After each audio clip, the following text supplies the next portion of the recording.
Good morning, or good afternoon even. Thank you for joining me today. My name is Kulwinder Bola, and I'm the chair of the Luton Parent Carer Forum. I've been given this opportunity to share some work around reaching out to some of our communities that perhaps we don't always have an opportunity to reach out, and just to share with you some ways that we in Luton have actually managed to engage some of the communities that I'm going to be sharing some information with. Just to give you a little bit of background to myself, I'm a researcher, qualitative researcher by background.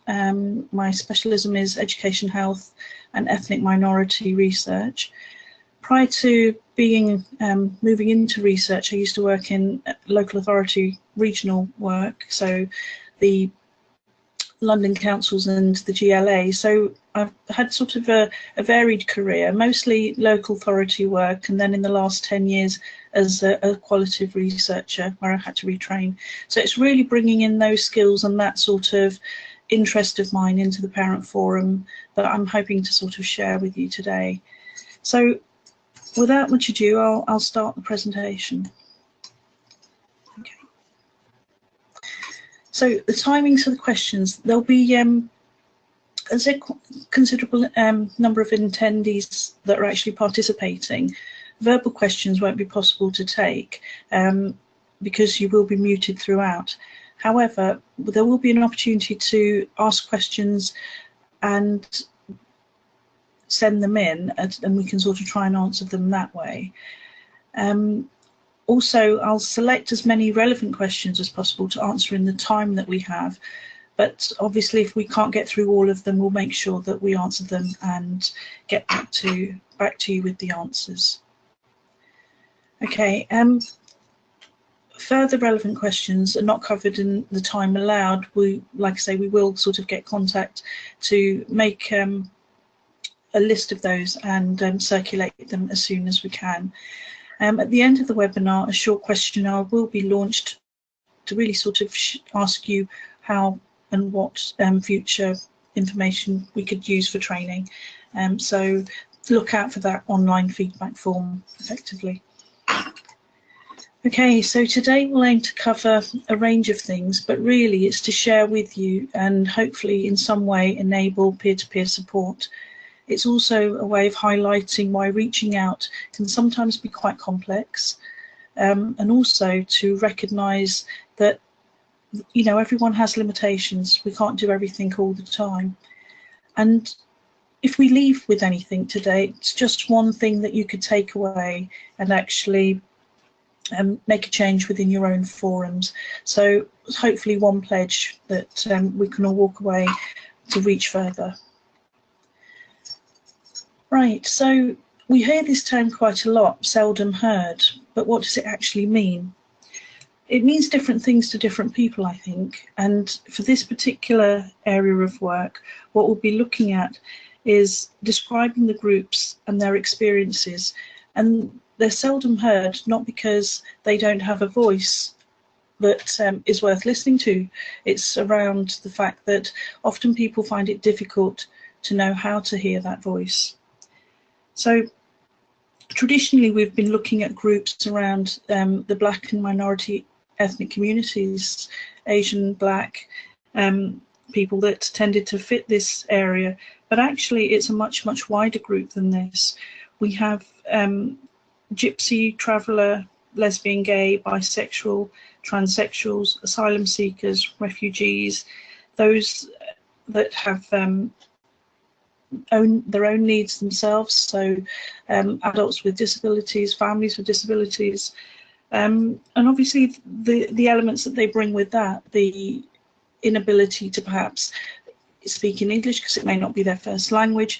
So it's a range of people really that fit into that, and we as Parent Carer Forums, having children with disabilities, also fit into that that group that's referred to as seldom heard. The NHS actually defines it more succinctly than I've just shared with you. They see it as a group of people who don't have a collective voice and are often underrepresented in consultations and involvement activities. So one example could be those families that decide to homeschool. There's also groups that find it difficult to overcome barriers and engage in consultation. So very clearly the NHS thinking around this is around access to views and information from the diverse communities that we've talked about. But I think it's a little bit also around actually enabling families from these communities to understand how to access systems, simply because if you don't know how to access the system, you're not going to be able to really be consulted on it in great depth because you've not had that experience. So I think it's a combination really, but that's the group definition that the NHS use, and some of the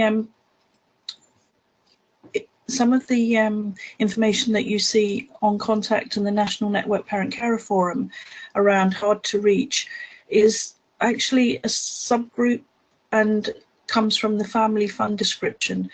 But I think we're moving across the piece to sort of change the terminology to seldom heard, because hard to reach seems to suggest that it's those families that are in some way or form placing a barrier and don't want to be involved in actually being consulted and supported. So I think the way forward will be to sort of slightly change the thinking around that and using the term seldom heard as opposed to hard to reach.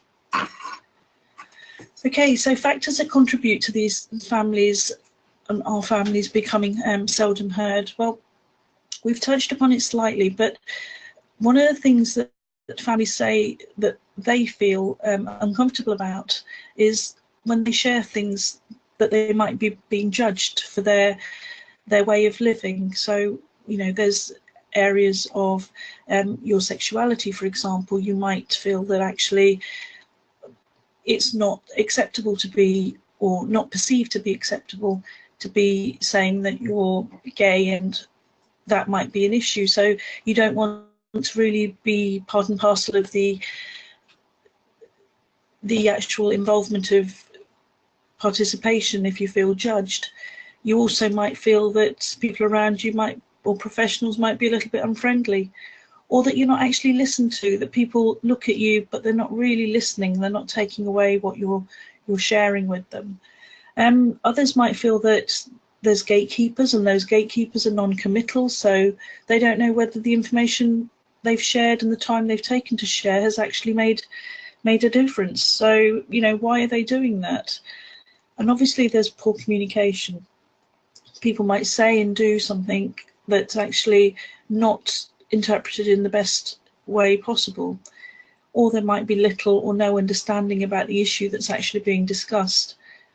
And lastly, service users themselves may not have a user-centered approach. So basically they don't appreciate how important it might be to hear your voice and actually include your thoughts and thinking in whatever they're doing.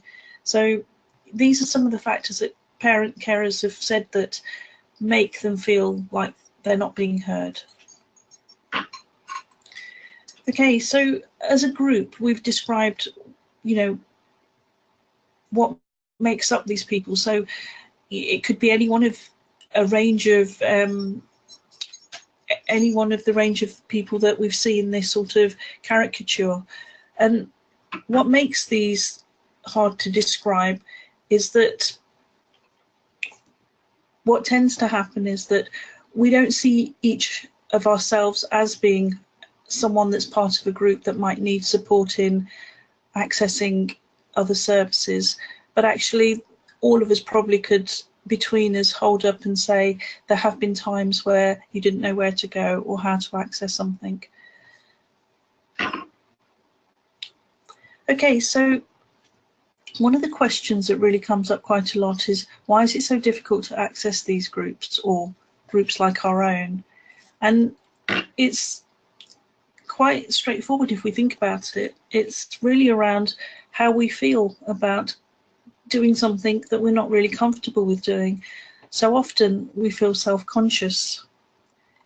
And there's always a worry about causing offence, especially if you're going into an area that you're not familiar with. So to give you an example, when I was doing some work around religion and organ donation, I was going into communities to ask what their scripture said about donating after death. And I was really quite concerned because I was worried about causing offence, but equally I needed to find out what the stumbling block was, because from what I'd read around the topic, there didn't seem to be any reason for not donating organs after one's death around several religions, and it was just basically to test out whether that interpretation was actually accurate. And I remember thinking, well, I've done all my groundwork, I've done all the base work, but actually I'm going into a faith that's not my own, and I'm going to ask about difficult questions and how will I be perceived? So it's the same sort of concern. You don't want to cause offence, but equally you want to try and know what the difficulties are so that you can try and remove the barriers, because there are barriers there if we don't acknowledge that actually all of us will have some sort of self consciousness about doing something that is outside of our comfort zone. So yeah, just sort of have a little think about what it is that stops you from wanting to do something. In that instance, just to finish off that scenario, it was actually quite useful sharing the fact that I did feel quite worried that I might cause offence, and it just made the person that I was talking to really make me feel at ease and share that yes, absolutely, the scripture did say you could donate, but actually over time culturally it's not acceptable. And I think it's the same with our families. There is an element of, we could probably access a lot more services and reach groups far and wide, but culturally we sort of think, well, actually they might not want us to do that, and it's just recognizing that and moving on from that, really. Okay, so just to sort of share with you how we started reaching some of the communities in Luton. Every local authority should have a community engagement team, because the local authority in their own interest would want to know how their own services are being received within the wider community. It's worth identifying who your community team is and what their remit is, and there's usually an engagement officer.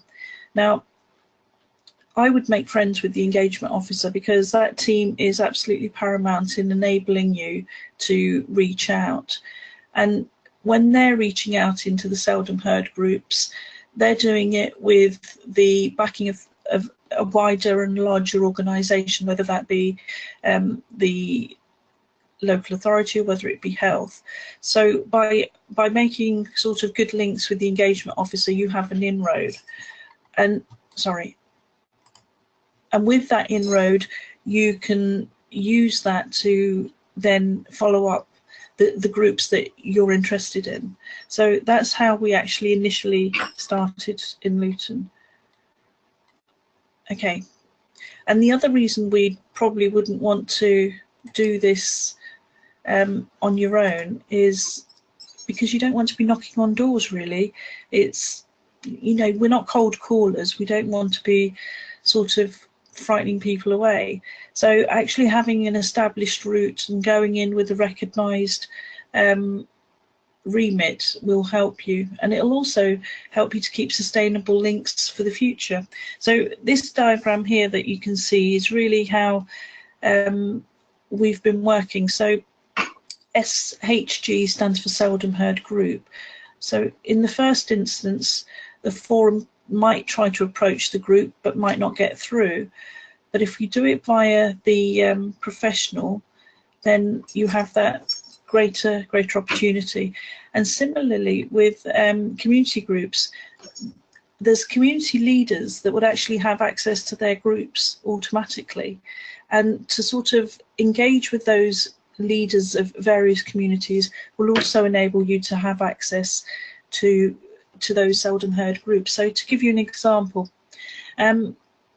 Luton has a range and very diverse population, and although I'm from one South Asian background, I was not clear how to access a different South Asian background, and by finding out who the community leaders were for that community were, and actually making links with them, I was able to be invited to a group that was established and well running, and able to give a short presentation of what the forum does. And although it might not be that everybody in that group needed or had a child with disability, needed our services, or had a child with disability, they more or less knew someone that might benefit and acted as a signpost and basically took information away on their behalf. So, it's not that every engagement is going to encounter people that would want to be part of your forum, but it's a way of making sure that your information is circulated far and wide, and that everyone is given the opportunity to take part. Okay, so why is it important to reach out? Well, when you enable family to access a service, it means that they can better look after their young people. Children will benefit from having a calmer environment, and a calmer environment comes from calmer parents, and calmer parents will come from the fact that they feel heard and the fact that they feel supported. So it has that knock-on effect onto how a young person is actually supported. In addition to that, we've got parent carers having the ability to see other families' needs holistically. I mean, I haven't come across one forum where families have actually not been able to sort of say, actually, I can relate to that. I've experienced that. I know where to go for that. By seeing, our children holistically, we're quite familiar with recognising what other families might need. So I think as parent carer forums, we have a great ability and empathy, and it's basically trying to channel that to reach further. Okay, professionals often see things from a specialist perspective, and therefore that makes them only be able to signpost to services that they're familiar with.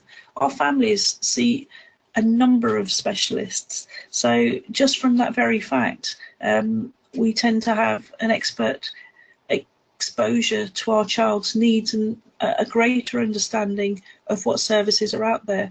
So it's that sort of expertise that each of you carry with you that you can then share with a family that perhaps had very little understanding of what services are out there. So for me, and certainly for our forum in Luton, this is one of the key reasons we reach out, because we feel that we can sort of support others in a more holistic way.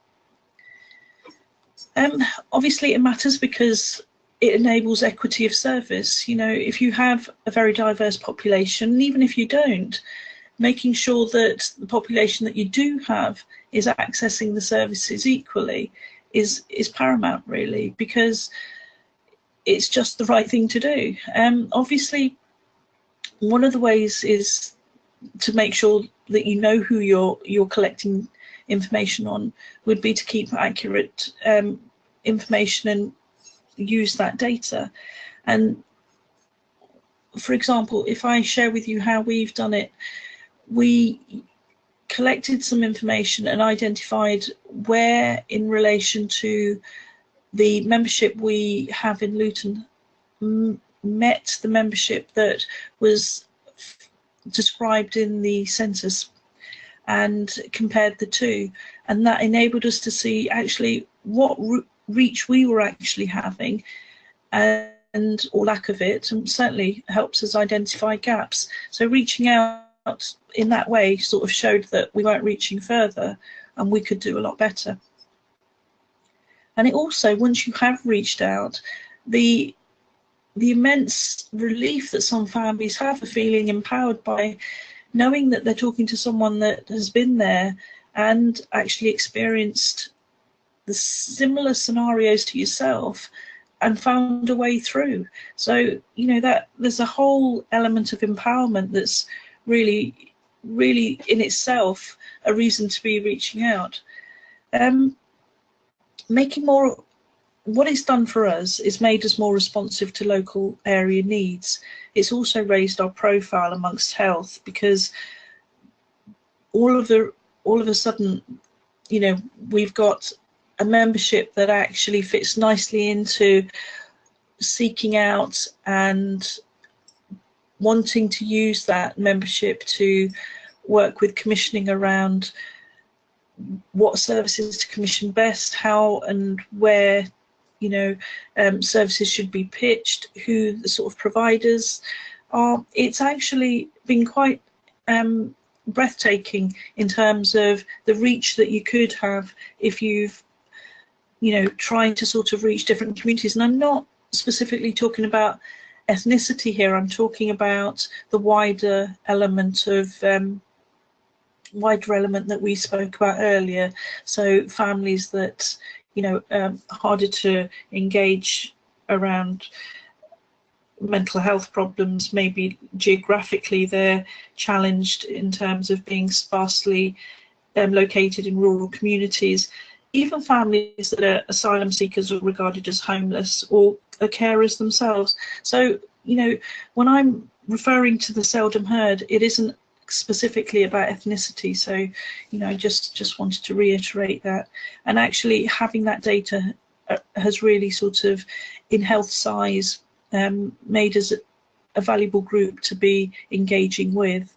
And I would really urge, you know, all forums to sort of think about that wider reach and how you can sort of then seek out support and work with your local CCGs around that data. Okay, this is just a scenario of how we set about collecting data locally, and it, you know, I have no sort of illusions about how massive this task is, and even throughout this presentation, you know, I'm only just sort of skimming the tops of a very, very detailed subject.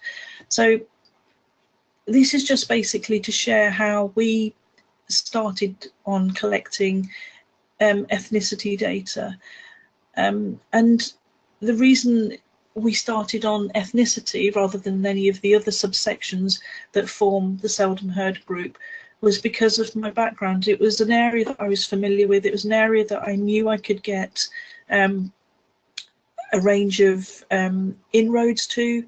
So it might not be that ethnicity is the area that you can get inroads to. There'll be other areas. For example, I know Peterborough have a particularly significant traveller population, and they've done some excellent work around traveller communities. So this first box could be that. It's basically pick on the strength in your area that you have, and then work on that as the first and foremost.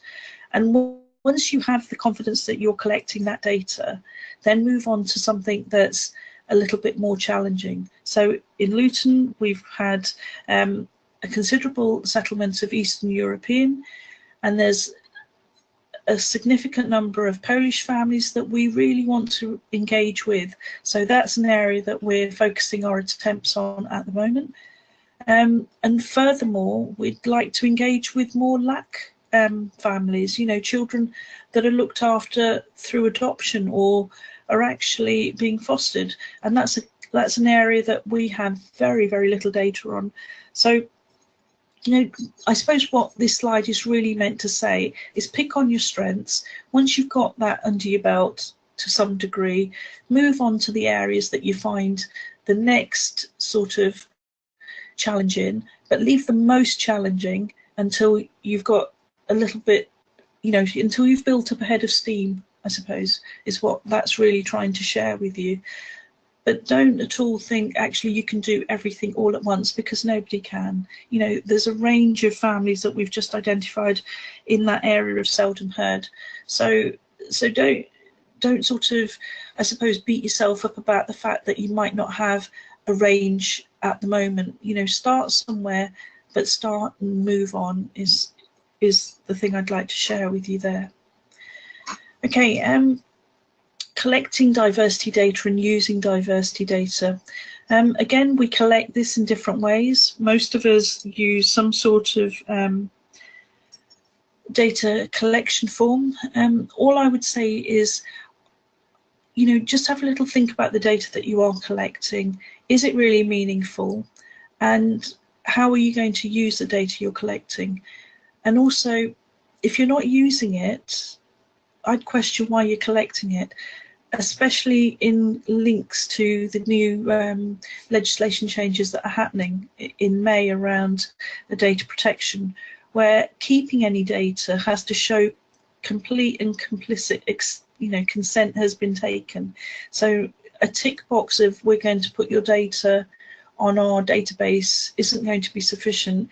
We've really, as forums, got to be making sure that the data we have is kept securely, but also that it's actually properly consented for. So there's a whole piece of work that will be going on, I'm sure. Contact are probably going to be leading on that in the weeks to come, around consent and the data protection compliance that's around.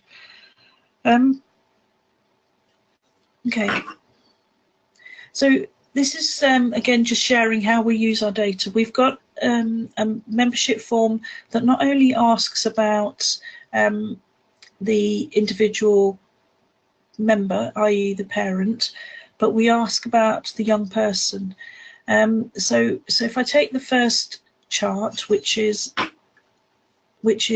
the one that says total membership 326 at December 2017, we just use the census breakdown of ethnicity on our form, and we just ask the same questions as part of data collection from our membership. I suppose what we do share with them is that the reason we're collecting this, because I know that certain forums might feel that actually asking that question can be quite intrusive.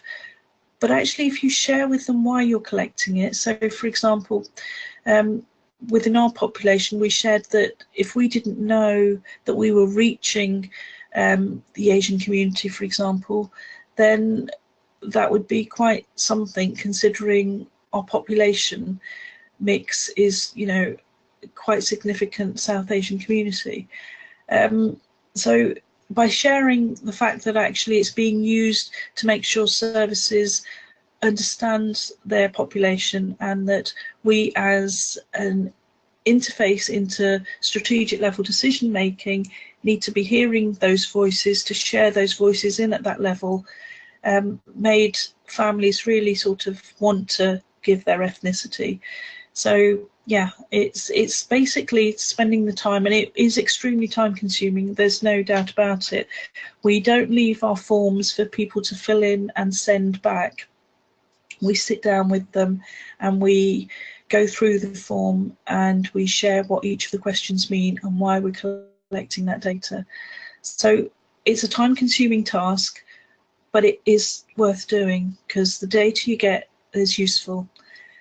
Similarly, on the same form, we ask about the child, the child that they have or children they have, and the range of needs that those children have.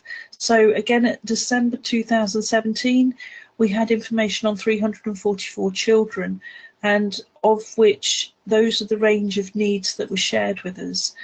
And again, out of those, if you go down to the pie chart that's on flat on the floor, the 3D one, children, young persons, age.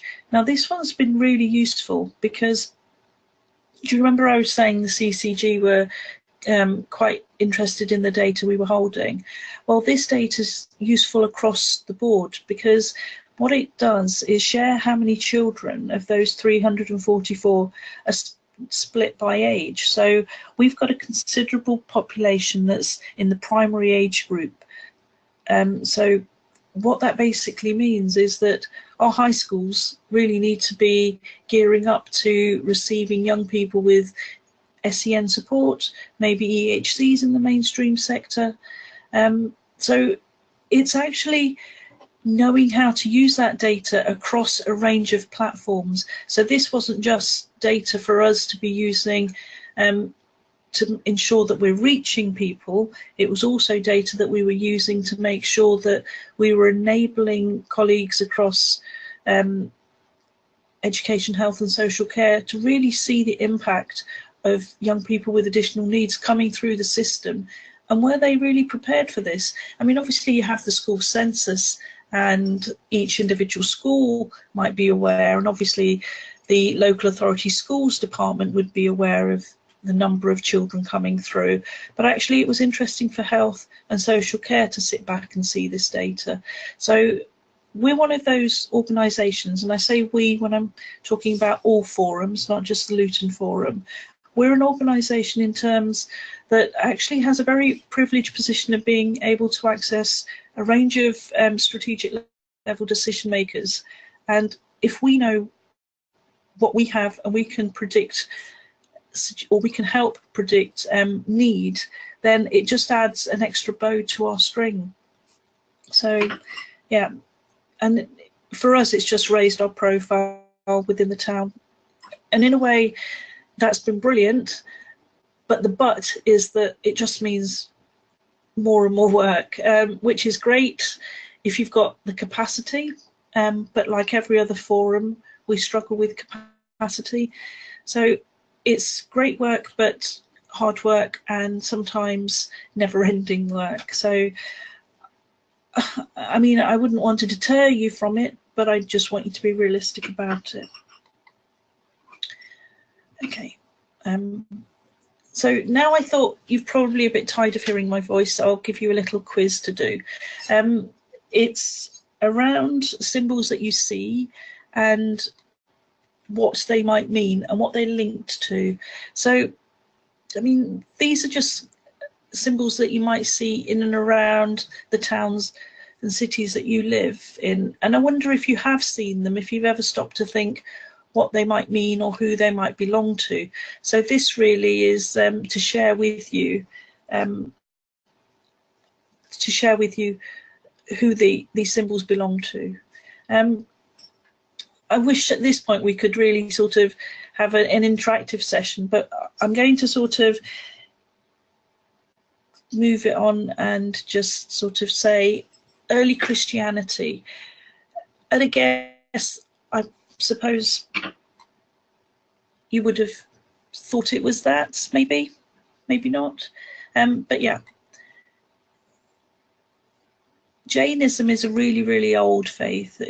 It's older than Hinduism, or just a little bit older than Hinduism, but it is a South Asian faith. And believe it or not, we have a significant population in the UK, especially in towns like Leicester and some of the London boroughs.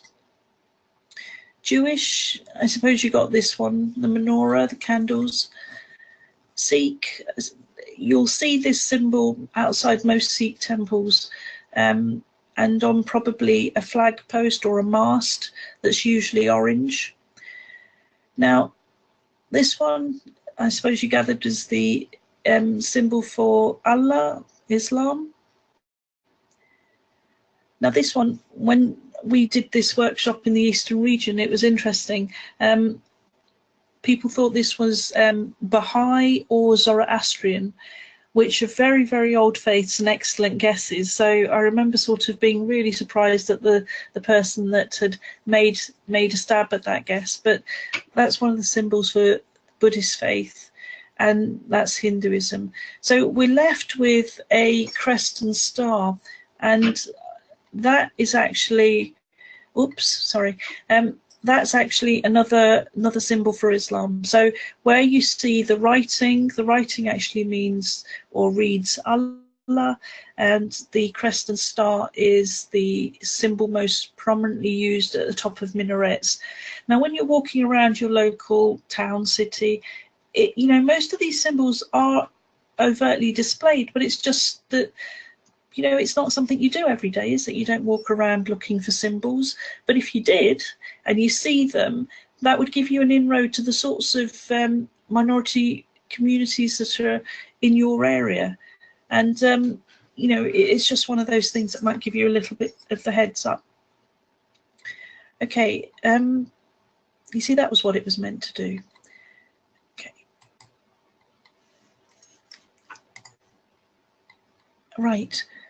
Okay, so there's a thing about what we do when we look and see, and this particular slide's around when you see someone, what are your first thoughts? Now, when I saw this picture, I sort of did this test on myself, and I thought, what are my preconceived thoughts? You know, what do I see?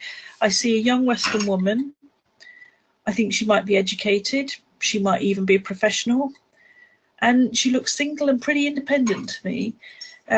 So yeah, those were my thoughts when I first saw her. When I delved a bit deeper, I realised actually she was a wife, she was a mother, she was a daughter-in-law, and most importantly, she was a child with needs. So, you know, it's just about being aware and looking beyond what we see, and just making sure that we don't sort of look at someone and think, actually, they don't look like they need our support. Because even mums that look confident, somewhere along the line would have needed some support, or parents that might feel or appear confident, because we've all been on a journey, and it just depends on whereabouts in that journey we are. And this was just, you know, just to share with you, and I'm sure you all do it anyway, but it's an exercise that is quite close to my heart, that we make sure that we don't ever move away from remembering who we are and where we've come from, regardless of how happy and cheerful and exciting we might feel now. And moving on to the complexities of people, you know, we're very complex as a people, and each of us will have a section that we can divide into several elements. I mean, if you want to sort of read around the subject, it's called intersectionality. But basically, it's around how many parts a person can be split into. So, you know, we're divided on our education, on our sexuality, on our ability, our age, our gender, our ethnicity, our culture, our language, the class we come from, and of course our race. So all of these make us who we are, but it also adds to the mix of, actually, we can't assume that one size fits all, or approach that works with one community will work with another. It's about sort of getting in and becoming part of the community that you want to be with and share, and hopefully that will enable you to access that community. Another way in could be through the Interfaith Network, which is a national organisation in England, United Kingdom even, and that's their web link there.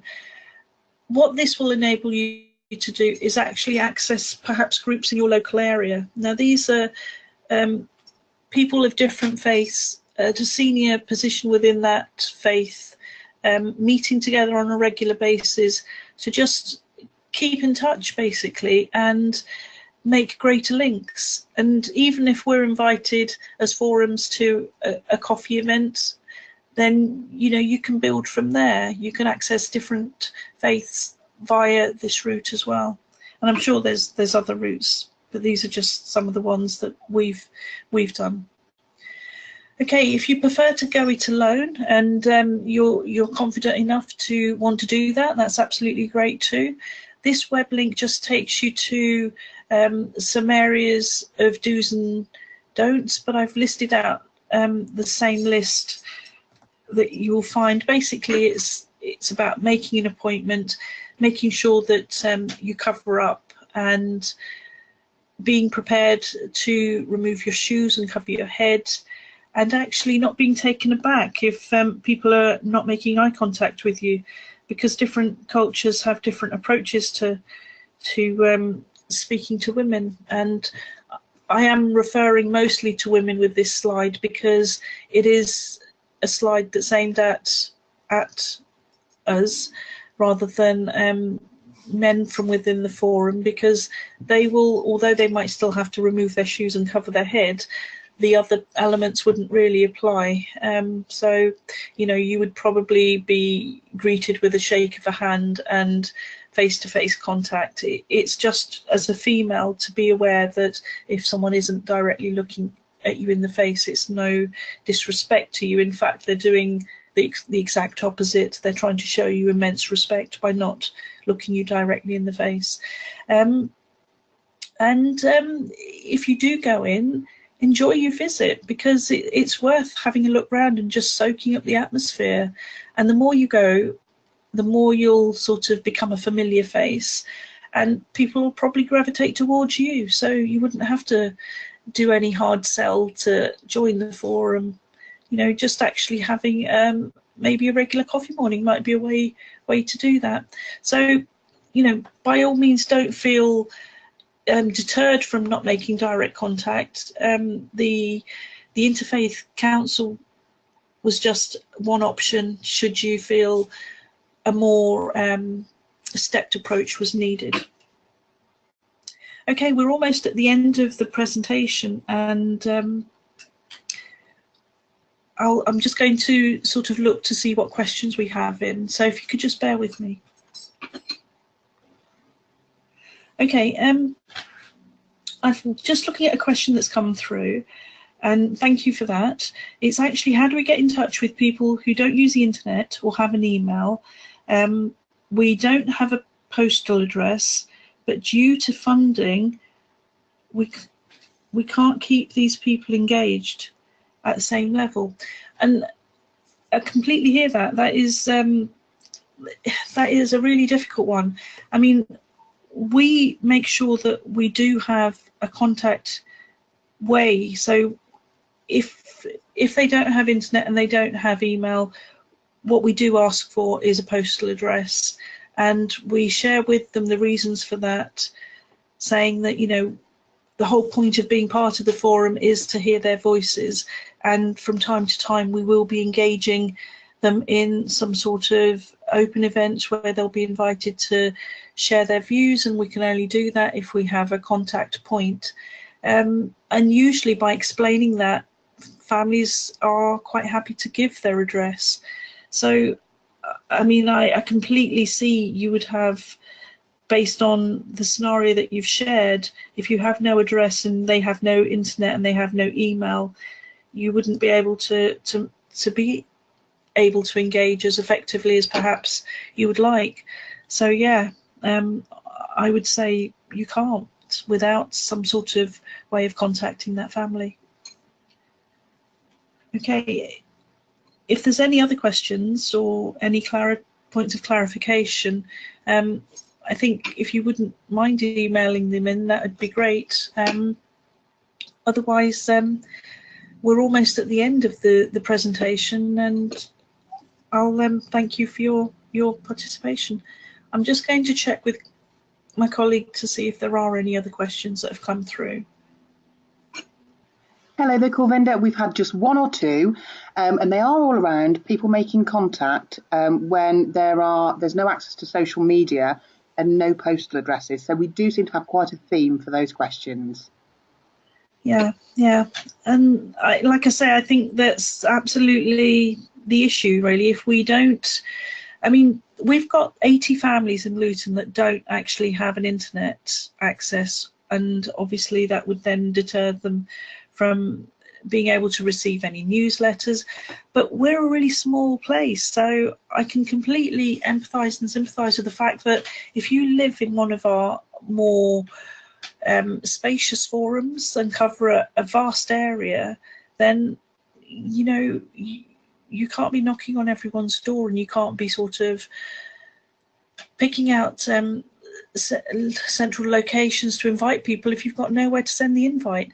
I mean, I suppose the other option would be to try and do it via schools.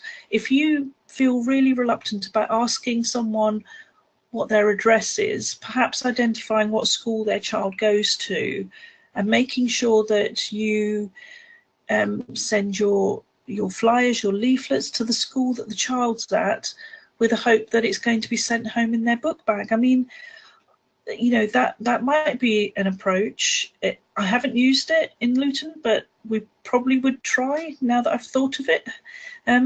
But yeah, I completely understand that it's really difficult to engage, and it's not going to get easier unless we think outside the box, and we can only do that together. Kulwinder, Okay. we also had a request as to whether you can share your membership form. What I would like to do is actually collect several membership forms, and I suppose I should have shared with the audience in advance that what we did in the Eastern region is hold a workshop where all of the 11 forums brought their data collection forms in, and we looked at each other's. And the idea of the follow-on workshop from that was going to be to sort of standardise a form. Now, if other forums are interested in that, I'm sure through contact, you know, we could sort of organise something similar. So I don't know if that would be helpful. Is there anything else, Helen? No, that's all that's come in for now. Okay, can I then just reiterate my thanks for all those that have logged on and listened today. There will be a small sort of questionnaire at the end of the webinar. If you could please just take the time to fill that in, that would really help. Both me personally in terms of how I can improve my skills, but also in terms of what's needed out there. And if you do feel that there is more that you would like to know, then please also get in touch with the participation team. That's their details there, and perhaps a further more intense one-to-one approach might be more helpful for you. But other than that, thank you so much for your time. Thank you for enabling me to share the work we've done, and I hope something was useful. Thank you.